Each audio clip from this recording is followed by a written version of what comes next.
I was falsely accused of SA by my 13 years old niece. My family disowned me, my girlfriend left, and I lost everything. But 6 months later, the truth comes out, and now they want to reconcile. No way. So let me set the scene. Back then, I was doing pretty well for myself. Had a solid job in project management, owned a decent apartment in a nice part of the city, had friends, had a life. Nothing fancy, but I'd worked hard to build something stable after years of grinding through college and entry-level positions. My family and I were tight, or so I thought. Sunday dinners, holiday gatherings, the whole 9 yards. My sister Sarah and I especially were close. We'd grown up looking out for each other, and when she had her daughter Melissa, I was there at the hospital, first one besides the dad to hold that kid. I loved being an uncle. Took the role seriously, you know? I'd show up to Melissa's school events, help her with homework when Sarah was swamped with work, taught her how to ride a bike. Standard uncle stuff. The kid was smart, funny, a little dramatic sometimes. But what teenage girl isn't? Sarah was a single mom after her divorce when Melissa was 8, so I tried to step up when I could. Nothing weird, nothing inappropriate, just being family. Melissa was always a bit of a handful, though. Sarah had this parenting style where she basically never said no to the kid. Whatever Melissa wanted, Melissa got. New phone? Sure. Skip chores? No problem. Talk back to adults? Just teenagers being teenagers, right? I'd mentioned to Sarah a few times that maybe some boundaries would help, but she'd get defensive. Said I didn't understand because I wasn't a parent. Fair enough, I guess. But there was this one incident about 6 months before everything went nuclear. We were all at my parents' house for some random Sunday gathering. Melissa was in one of her moods, being disrespectful to our mom, rolling her eyes, making snide comments. I pulled her aside, not even yelling or anything, just said something like, "Hey, that's your grandmother. You need to watch your tone." She looked at me like I'd slapped her. Got this cold look in her eyes I'd never seen before. Then she stormed off to Sarah, and I heard her complaining about how I'd embarrassed her in front of everyone. Sarah came over, told me to back off, that she'd handle her own daughter. I apologized, dropped it, figured it wasn't worth the drama. Should have paid more attention to that look Melissa gave me, though. That was the first red flag I completely missed. Fast forward to late spring 3 years ago. My parents were throwing a barbecue at their place. Pretty standard family thing. Burgers and hot dogs, cousins running around. That suburban weekend vibe. I showed up after work, still in my button-down, but I ditched the tie. Everything seemed normal at first. Melissa was there with a couple of her friends, doing that thing where teenage girls huddle together and whisper. I said hi. She barely acknowledged me. Whatever. Teenagers are moody. About an hour into the barbecue, Sarah pulled me into the kitchen. The second I walked in, I knew something was wrong. Her face was pale, hands shaking, this look of absolute rage in her eyes. Before I could even ask what was up, she got right in my face and said, "Did you touch Melissa?" I'm standing there completely confused. What are you talking about? Did you touch her? My brain literally couldn't process what she was asking. Touch her? Like what, a high five? A hug? What was she even saying? Then she spelled it out, and I felt like I'd been hit by a truck. She said Melissa had come to her the night before, crying, saying I'd touched her inappropriately, that I'd assaulted her. I just stared at Sarah, waiting for her to laugh, to say it was some sick joke, but she wasn't laughing. She was dead serious, and she was looking at me like I was the worst thing that ever existed.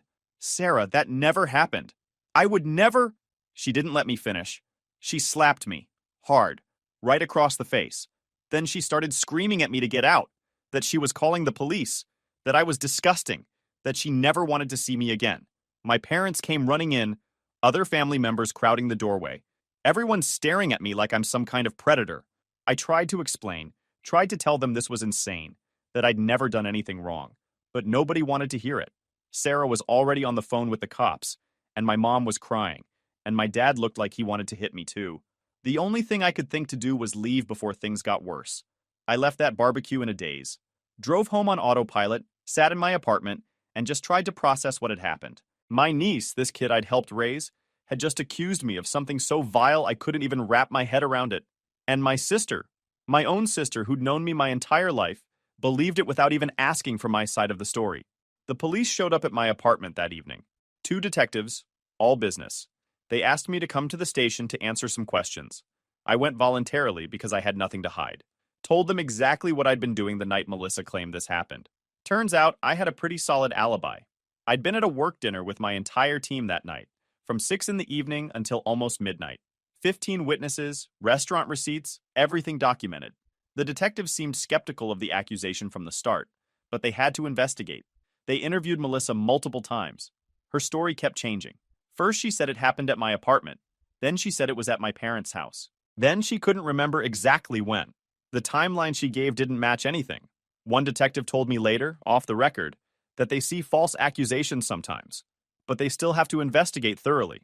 I appreciated his honesty, but it didn't make the process any less destructive. Every interview felt like I was being treated as guilty until proven innocent. Every question felt loaded. The worst part was waiting for them to verify my alibi, waiting for Melissa's story to fall apart. Every day that passed was another day my life hung in limbo. Meanwhile, my phone wouldn't stop buzzing with notifications. People I hadn't talked to in years were reaching out. Hey man, heard what happened. Is it true? Real supportive stuff. I ended up changing my number after the first week. See, here's what nobody tells you about being accused of something like this. Even when you're innocent, even when the evidence proves you didn't do anything wrong, people still look at you differently. Within 2 days, my entire neighborhood knew. Someone had posted about it on social media. Didn't use my name, but gave enough details that everyone figured it out. My landlord called me 3 days after the accusation. Said other tenants were uncomfortable with me living in the building. When I asked what grounds he had to kick me out when I hadn't been charged with anything, he backed off but said he was keeping an eye on the situation. Work was worse. My boss brought me in for a meeting. Said maybe I should take some time off. I told him I had an alibi, that the police would verify it. He gave me this practiced, sympathetic look and said it wasn't about guilt or innocence, it was about optics. The company couldn't afford to have someone under investigation working there. They'd keep me on paid leave for now, but the implication was clear. That meeting crushed me more than the accusation itself. This was a company I'd given 6 years of my life to. I'd worked weekends, pulled all-nighters on projects, trained new employees. And the second things got complicated, they threw me out. Didn't matter that I was innocent. I told him I was innocent, that I had an alibi, that this was clearly false. He gave me this look like he wanted to believe me but wasn't sure. Said it was just temporary, just until things calmed down. That temporary leave turned into me being quietly pushed out within a month. Couldn't go to the grocery store without people whispering. Couldn't go to the gym without someone staring. Old friends stopped returning calls. People I'd known for years just ghosted me. One friend sent me a text that said, "I don't know what the truth is, but I have kids, so I can't associate with you right now." I understood perfectly. Everyone was protecting themselves. The gym was particularly bad. I'd been going to the same place for 4 years. After the accusation, people would move to the other side when I showed up. Finally, I just stopped going, canceled my membership, and worked out at home. My parents sent a single text during those first 4 months. It said, "We're praying for the truth to come out." Not, "We believe in you." Just a vague statement about truth. Their silence said everything. The few family members who did reach out were worse. My aunt said she had to protect her own children first. My cousin asked if I'd take a polygraph test. My uncle suggested I apologize to Melissa to smooth things over. Apologize for something I didn't do, just to make everyone comfortable. People I hadn't spoken to in years came out with their takes. "I remember you being kind of quiet in school became, you were always creepy." Every normal aspect of my personality got reframed as suspicious. The worst part was, I kept thinking it would all blow over once the truth came out. I kept thinking, okay, they'll investigate, they'll see Melissa's lying, and everyone will apologize, and we'll move past this. I was naive as hell. 4 months into this nightmare, the police officially closed the case. No charges filed. My alibi was rock solid. Melissa's story had more holes than Swiss cheese, and there was zero evidence anything had happened. I thought that would be the end of it. Finally, vindication, right? Wrong. Because by then, I'd already lost my job. My reputation was destroyed. I'd burned through most of my savings on a lawyer. And the people who'd turned their backs on me? They didn't suddenly welcome me back with open arms. Most of them still looked at me like I was guilty. No charges doesn't mean innocent. That kind of garbage. Some people actually said to my face that I probably did it, but got away with it because of some technicality. I moved to a different part of the city, found a new apartment in a neighborhood where nobody knew me. Started job hunting, which was brutal. Background checks didn't show an arrest, but Google did. My name was associated with the accusation online. Someone had archived the original social media post. I tried everything to get it removed. Nothing worked. Had to explain it in interviews. Most HR people would get this shift in their expression when they brought it up. I'd walk them through the whole story. falsely accused, fully investigated, completely cleared. Some were understanding. Most said they'd keep my resume on file. One interview destroyed me. The hiring manager seemed great, multiple rounds of talks. Then he said the company couldn't move forward. They'd seen the accusations online. He said he personally believed me, but his hands were tied. I sat in my car for an hour afterward. Eventually landed a new job, less pay, less prestige. The company was smaller, more willing to take a chance. My new boss had his own unfair situation years back, understood how the system works. That job probably saved me. Started rebuilding from scratch, made new friends who didn't know my past, kept my head down, learned to be careful about who I trusted, started seeing a therapist because the paranoia was getting bad. I'd second guess every interaction, wondering if people were Googling me later. And I made a decision. I was done with my old family. Completely done. Not in an angry way, not in a revenge way, just in a practical, self-preservation way. These people had proven they couldn't be trusted. They'd chosen comfort over truth, panic over patience, and in doing so, they'd shown me exactly where I stood in their priorities. Dead last. Then, 6 months after the investigation closed, Sarah called me. First time I'd heard from her since she'd slapped me at that barbecue. I almost didn't answer, but curiosity got the better of me. She sounded terrible, like she'd been crying for hours. Said she needed to tell me something, that it was important. That's when she dropped the bomb. Melissa had admitted she lied. The whole thing was made up. Some girls at her school had apparently put her up to it. Revenge for me scolding her that time. Melissa had been feeling guilty, started acting out, and eventually broke down and confessed to Sarah. Sarah was sobbing, apologizing over and over, saying she should have talked to me first, should have asked for my side, should have done literally anything besides immediately destroying my life based on a teenager's accusation. I sat there listening to her cry, and I felt absolutely nothing. No relief, no anger, nothing. Just this empty coldness. The validation that I'd been innocent all along should have meant something. Should have felt like vindication, but it didn't. Because the damage was already done. I'd already lost everything. Knowing I was right didn't bring back my job, my reputation, my sense of safety, or the year of my life I'd spent in hell. When she finally stopped talking, I asked her one question. Did you ever, even once, think to ask me if it was true before you destroyed my life? She didn't have an answer for that. Started with excuses. Said she was scared, that she was protecting her daughter, that any mother would have reacted the same way. I told her that any decent person would have asked questions first. That family should mean giving each other the benefit of the doubt, at least long enough to verify the facts. That she'd known me for 30 plus years and should have known I wasn't capable of what Melissa accused me of. She got quiet. Then she said, I know. You're right. I failed you. I'm so sorry. I told her I appreciated her letting me know, then I hung up. She called back immediately. I didn't answer. She called 17 more times that day. Didn't answer any of them. She left voicemails, each one more desperate than the last, begging me to talk to her, to give her a chance to explain, to let her make things right somehow. I deleted them all without listening to more than a few seconds.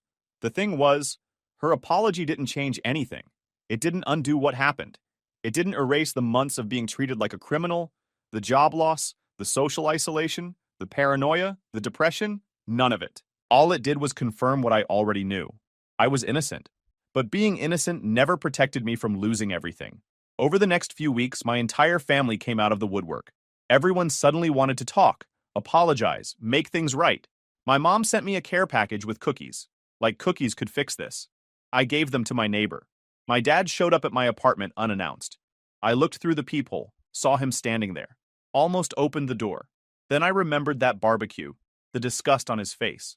I opened the door just enough to speak through the chain lock. He said we needed to talk man to man. I told him I record all conversations now. He could email me. His face went from determined to hurt to angry. Started raising his voice about throwing away family over pride. I closed the door. Got an email from him later. Long thing about family obligations, forgiveness, mistakes. Said my refusal was hurting my mother. I archived it without responding. My cousins tried the friendly approach. Tyler sent me a message about grabbing coffee. I agreed, curious what angle they'd take. We met at a chain coffee place. After small talk, he got to the real reason. Said the family missed me. Everyone regretted what happened. Melissa was struggling with guilt. I asked where he was during my investigation. He got uncomfortable, said it was complicated. I told him it wasn't. Either you believed I was capable of that, or you didn't. He chose to believe it. That was his choice. The thing is, I'd already moved on. In the 6 months between the accusation and Sarah's confession, I'd built a new life. New job, new friends, new apartment, new everything.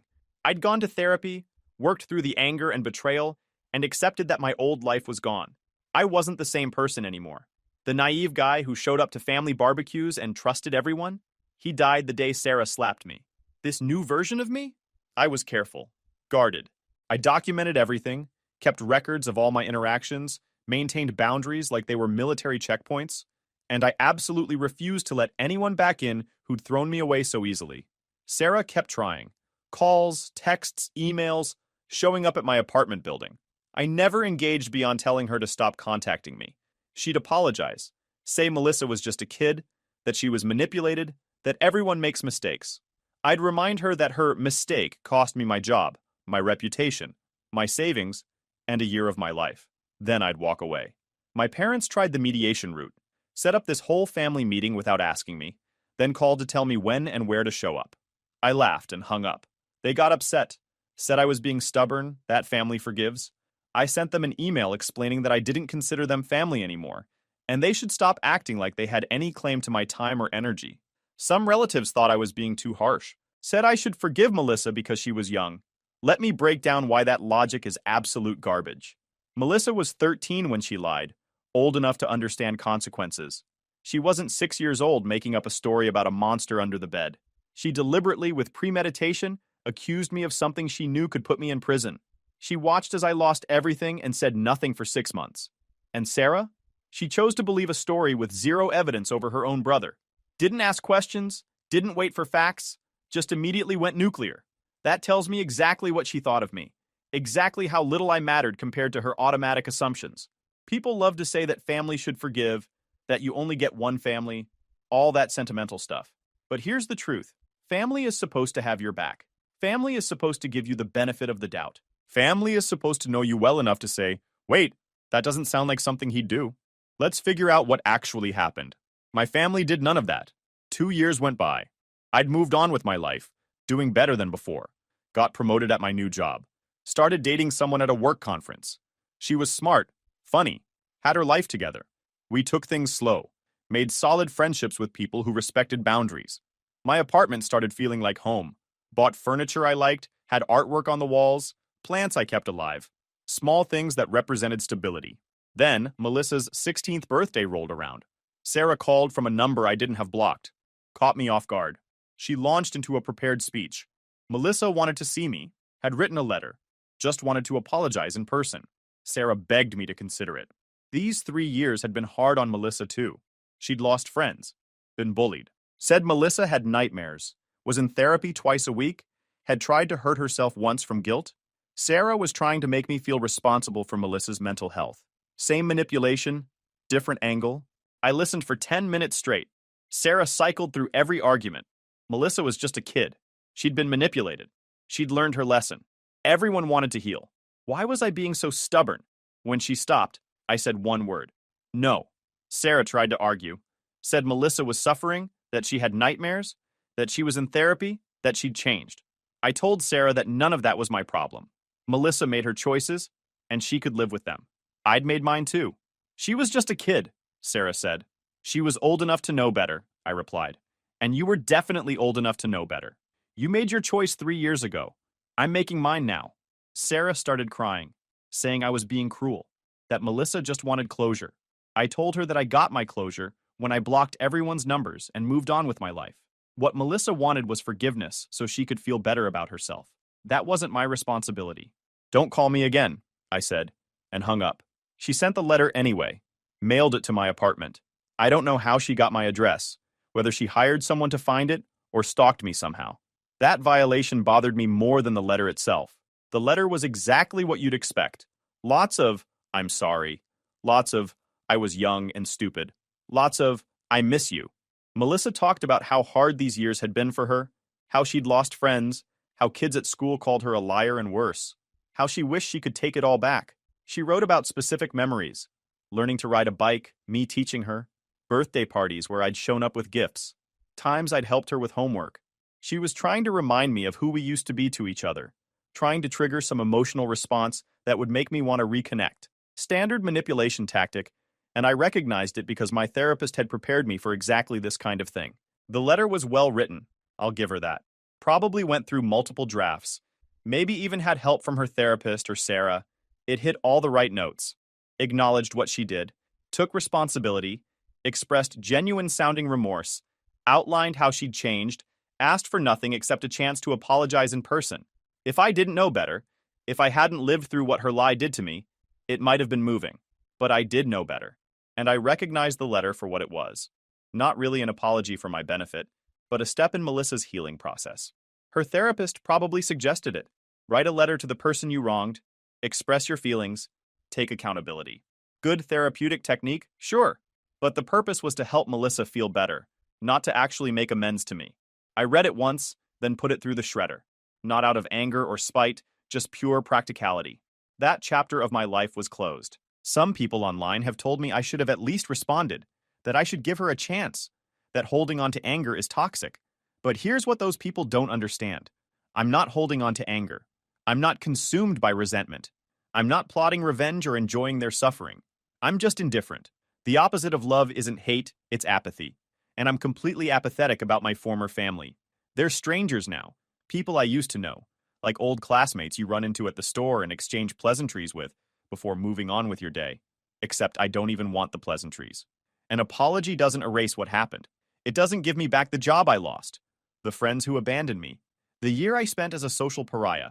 It doesn't undo the panic attacks I had every time someone looked at me wrong, or the paranoia that made me record every interaction with another human being. It doesn't compensate for having to start my entire life over from scratch at 32 years old. Melissa's apology was for her benefit, not mine. She wanted to feel better, wanted to absolve herself of guilt.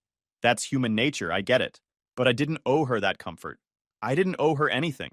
Sarah called me again after Melissa's birthday, said I'd broken her daughter's heart by not showing up. I pointed out that Melissa broke my entire life with her lies, so we were hardly even. Sarah said I was holding a grudge against a teenager. I said I was protecting myself from people who'd proven they couldn't be trusted. Big difference. My parents tried one more time about 6 months ago. They're getting older, started with the whole life's too short and family is everything routine. My mom sent me a message saying she wasn't getting any younger, that she wanted to see me before she died, that holding grudges was exhausting. Classic guilt trip. My dad followed up with something about how he'd made mistakes as a father, but he was trying to make it right. And wasn't that worth something? I thought about ignoring them completely. Then I realized that if I didn't meet with them, they'd keep trying different approaches, different guilt trips, different angles. So I agreed to meet for coffee, one time, to make my position clear enough that they'd finally accept it. They said everyone had apologized, that it was time to move on, that I was being unfair by punishing them forever. We met at a neutral location, some chain coffee shop halfway between our areas. I got there early, picked a seat near the exit, brought a book so I'd have something to do if they were late. They weren't. Showed up right on time, looking nervous. I met them for coffee. Only time I'd seen them face to face in 3 years. They looked older, more tired. My mom had more gray hair than I remembered. My dad had lost weight, looked smaller somehow. Part of me felt bad for them. The rest of me remembered what they'd put me through. They sat down, ordered coffee they barely touched. My mom cried through most of it, dabbing at her eyes with napkins she'd brought specifically for this purpose. My dad did his stoic thing, but I could tell he was emotional too. His hands were shaking when he lifted his coffee cup. They said they missed me, that family gatherings weren't the same without me, that they'd made a mistake by not supporting me from the start. My mom talked about how empty the holidays felt, how she'd set a plate for me at Thanksgiving out of habit, and then cried when she realized I wasn't coming. My dad mentioned my birthday, how they'd sent a card that came back marked "Return to Sender" because I'd changed addresses without telling them. They were trying to show me how much my absence hurt them, how much they wanted me back. I listened to everything they had to say. Didn't interrupt, didn't argue, just let them get it all out. When they finally stopped talking and looked at me expectantly, I laid it out for them plain and simple. When Sarah accused me, you didn't ask questions. You didn't call me aside and say, "What happened? Tell us your side." You just assumed I was guilty. You let me walk out of that barbecue alone, knowing what people were saying about me, and you didn't reach out once during the investigation. Not once. You let me go through months of hell completely alone, let my life fall apart without even checking if the story made sense. That told me everything I needed to know about where I stood in this family. My mom tried to interrupt, to explain, but I held up my hand. I'm not done. You've apologized now, and I appreciate that. I really do. But an apology doesn't create trust. Trust is built over time through actions, and you destroyed 30 plus years of trust in one afternoon. I'm not interested in rebuilding. I have a good life now, with people who respect me and believe in me. People who gave me the benefit of the doubt when things got complicated, who stood by me, who asked questions before making judgments. I don't need the stress of wondering if you'll throw me away again the next time someone makes an accusation. My dad started to speak, something about how they'd never make that mistake again, but I cut him off. You don't know that. You can't know that. Because when it mattered, when I needed you most, you failed. Not because you're bad people, but because you're human. You panicked, you believed the worst, you protected yourselves. I get it. But I'm protecting myself now. And that means keeping distance from people who've proven they can't be trusted when things get scary. My mom said I was being too harsh, that everyone deserves a second chance. I told her she might be right, but I was choosing not to give one. That was my choice to make, just like it was her choice to believe I was guilty without evidence. We haven't spoken since. The thing is, I don't think about them much anymore. Occasionally, something will remind me of the old days, some random memory of Sunday dinners or holiday traditions, and I'll feel a twinge of something. Not quite sadness, not quite nostalgia, just acknowledgement that things used to be different. But then I remember what they put me through, and that feeling disappears fast. Gets replaced by this quiet satisfaction that I got out, that I built something better, that I'm not stuck in a cycle of people who treat family as disposable. My girlfriend and I hit the 2-year mark last month. She's incredible, honestly. Works in marketing, has this great sense of humor, challenges me in good ways. We moved in together about 6 months ago, got a place with an extra bedroom we're using as a home office. She knows the broad strokes of what happened with my family, that there was a false accusation that destroyed those relationships, but she hasn't pushed for details. Said when I'm ready to tell her everything, she'll listen, but she's not going to pressure me. That level of respect, of understanding boundaries, that's what real support looks like. She didn't need to know every detail of my past to trust me in the present. She judged me based on my actions, my character, how I treated her and others. Novel concept, right? We have a good group of friends now. Couples mostly. People we met through work or hobbies. We do game nights, dinner parties, weekend trips. Normal stuff that I thought I'd never have again after everything fell apart. These people know me as the guy who's good at trivia, who makes terrible jokes, who's weirdly competitive about board games. Not as the guy who was accused of something terrible. That's the gift of starting over. You get to be whoever you are now, not whoever you were when your life exploded. Some people have told me I'm too unforgiving, that I should let it go and reconnect with my family. Other people say I'm completely justified, that what they did was unforgivable. Honestly, I don't care what anyone thinks. This isn't about right or wrong, or who's justified, or who's being reasonable. This is about self-preservation and mental health. I learned a hard lesson 3 years ago. I learned that people will turn on you in a heartbeat if the accusation is serious enough, that your history with someone means nothing when fear and outrage take over, that being innocent doesn't protect you from losing everything. Those are brutal lessons, but they're valuable ones. They taught me to be more careful, more selective, more protective of the life I build. I also learned that I'm stronger than I thought. I survived being completely destroyed and rebuilt my life from nothing. Lost my job, my reputation, my family, my friends, my home, everything. And I still got up every morning, went through the motions, kept pushing forward until those motions became real again. That's not something everyone can say. I'm proud of that strength, even though I wish I'd never had to develop it. I made new friends, found new family in the people who actually stood by me, created a life that doesn't depend on anyone who proved they couldn't be trusted. That's worth more to me than any family reunion or birthday party. Melissa is 19 now. I heard through social media that she's in college studying psychology. Part of me wonders if she's trying to understand why she did what she did. Part of me hopes she's learned, that she's grown into someone who thinks before acting. But that's a distant hope, the kind you have for strangers. Like hoping a celebrity turns their life around. Detached, impersonal. She's been in therapy consistently since the confession. I genuinely hope it helps her. Not for my sake, but for hers. Maybe she'll become a decent person. Maybe she already is one. Doesn't matter to me either way. Sarah reached out recently with a new approach. Melissa was struggling with severe anxiety and guilt. Her therapist suggested meeting might help. Sarah asked if I'd do a mediated conversation, offered to pay, Do it anywhere, anytime. Just once. Just a chance for Melissa to say what she needed. I told her no. My life is peaceful now. I have a girlfriend I'm serious about. We talked about engagement last week. I'm up for another promotion. I play basketball Wednesday nights. I'm learning guitar. Trip to Colorado next month. Opening that door means inviting chaos back in. I'm not willing to do that.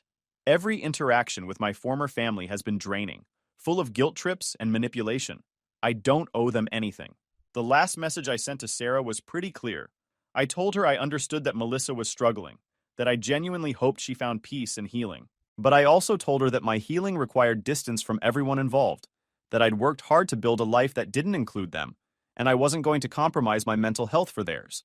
I wished them well and asked them not to contact me again. She sent back a long message about closure, about how Melissa would never truly heal without facing me, about how I was being selfish. I didn't respond. Block that number too. She hasn't reached out since, at least not in any way I've noticed. That was 4 months ago. I know some people reading this will think I'm cold, maybe even cruel. They'll say a teenage girl made a mistake and I'm punishing her for life. But here's what they're missing. I'm not punishing anyone. I'm just living my life without them in it. There's a difference. Punishment implies I'm actively trying to hurt them, that I'm seeking revenge or trying to make them suffer. I'm doing none of that. I'm just existing in my own space, building my own happiness, protecting my own peace. They feel punished because they want something from me that I'm not willing to give. That's their problem, not mine. My girlfriend knows the broad strokes of what happened, though not all the details.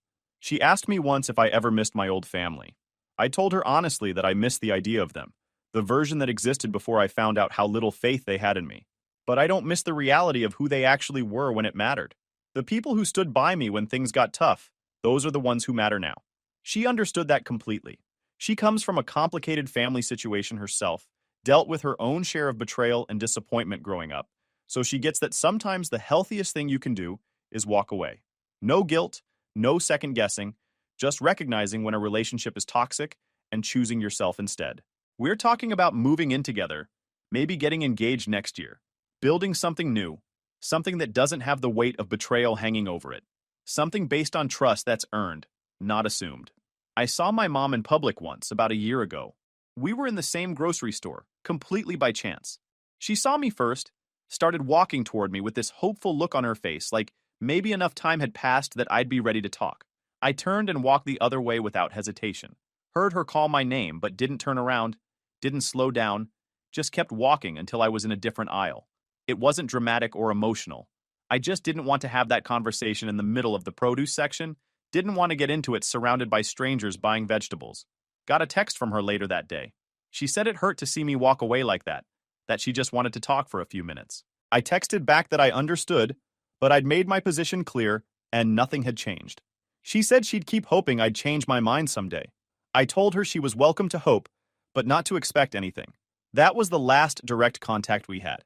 Recently, I found out through social media stalking by accident that Melissa posted something vague about forgiveness and learning from mistakes.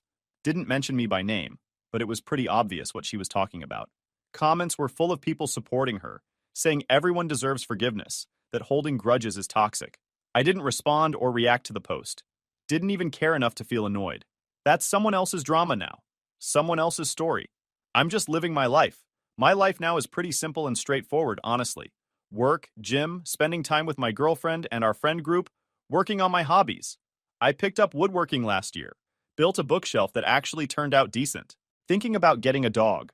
Normal stuff. Boring stuff. The kind of life people take for granted until they've had to rebuild it from scratch. People ask if I'll ever reconcile with my family. My answer is always the same. Never say never, but I'm not holding my breath. If reconciliation happens, it'll be because something fundamental changes, not because enough time has passed or because they've apologized enough. And honestly, I'm not sure what that fundamental change would even look like. Trust isn't something you can rebuild through apologies and time alone. It's rebuilt through consistent action over years, through proving you've changed, through demonstrating that you understand what you did wrong and why it matters. My family hasn't done any of that. They've just apologized and expected me to come back, like saying sorry is some magic reset button. It's not. YouTube just dropped this new hype feature. If you're hooked on this story, smash that hype button. It tells YouTube this video deserves to blow up, and it keeps even crazier stories coming your way.